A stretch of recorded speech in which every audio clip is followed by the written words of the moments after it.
Praise the Lord. Odofo mema wakwa abade ba oti ase senjumedie so. Onyankopon hira obebre. Ma ye mompaye. Odomfo ene mobrohunfo ne werade. Nkuto na yenida. Oso na yenida. Eno nti yebekoso de ewura ahyomu. Nya kanfo meni ye akira mansan nyina. Ame nkronkron ne nso fa wakwan. Ewurade yeda wase wo yenkwa ho. Kosoa na ma wani onyam nye kese ewo yana muntobe yetumu. Ewo Jesus Christ demoni abompaye. Amen. Odafo yabefa akinkan sam ne fi Isaiah na say Isaiah eti eduenum ennum nchichemu nsia kosi nkron. Isaiah 55:6-9. Odafo minti Ewurade asem. Ose hwehwe Ewurade wo bra ubehuni freno ebra oben wi metibod timodinfo enseso makwan na adwenboni bi ewo mutimu no omunyi entungu na momomo ensan bra Ewurade enchen na ono na mobrohunu ewo no a ode bedum nkrofo motesa ose ai dane bra ye Nyankopon chen efise ono na otimidi boneche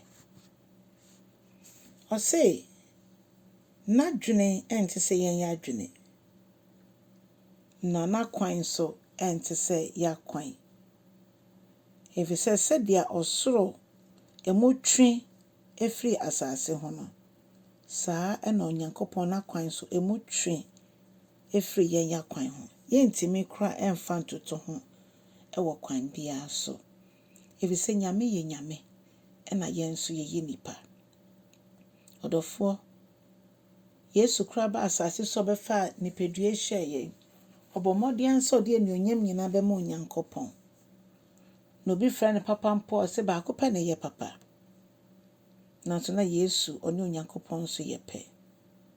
Hallelujah.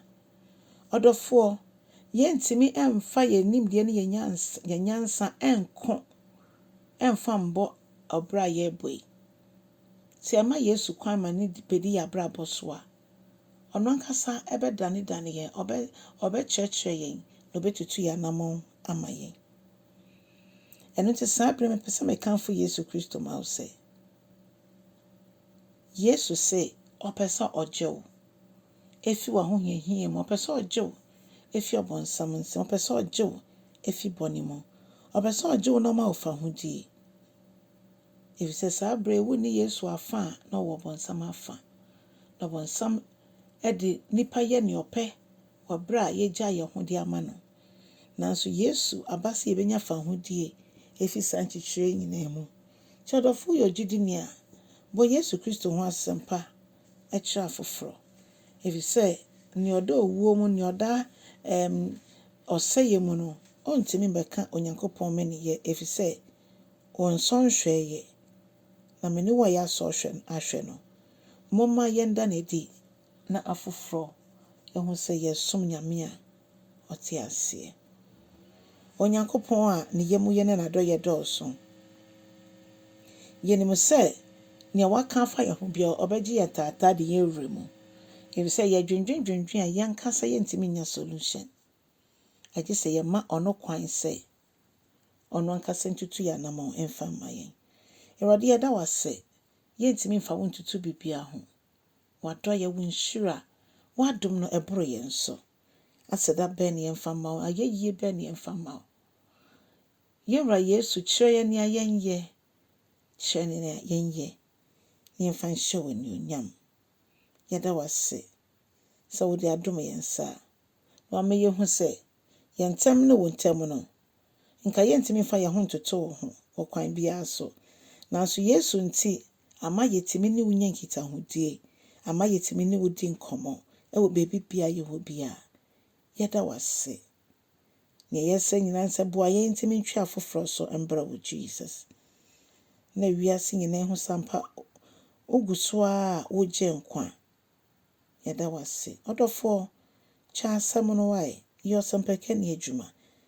Moma yɛngya ɔkra baako a ɔbɛn yɛn sɛ ɔnkɔ saa. Yɛmbɔ mmɔden mmɔ mpayɛ ɛma yɛn ho yɛngya akra ma Awurade. Onyame nhyɛ wo bebree wɔ Yesu Kristo din mu. Amen.